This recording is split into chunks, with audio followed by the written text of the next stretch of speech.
May tatlong magkaibigan si Pedro, si Juan at si Santiago.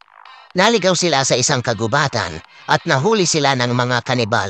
Pinuno, kayo amin papatayin at kakainin, pero kayo bibigyan ng tsansa para makalaya.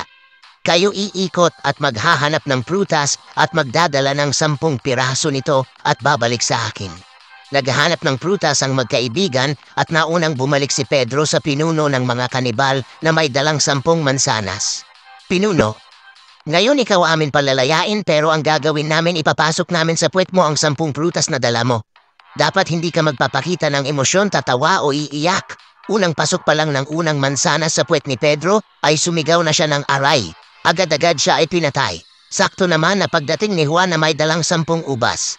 Pinuno, ngayon ikaw amin palalayain pero ang gagawin namin ipapasok namin sa puwet mo ang 10 prutas na dala mo.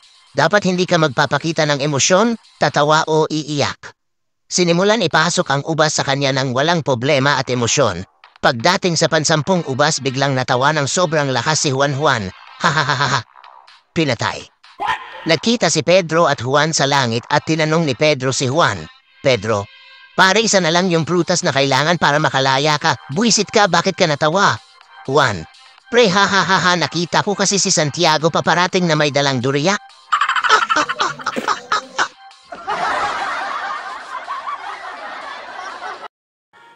Hanap mo ba ay jokes, kwentong pampagod vibes, funny?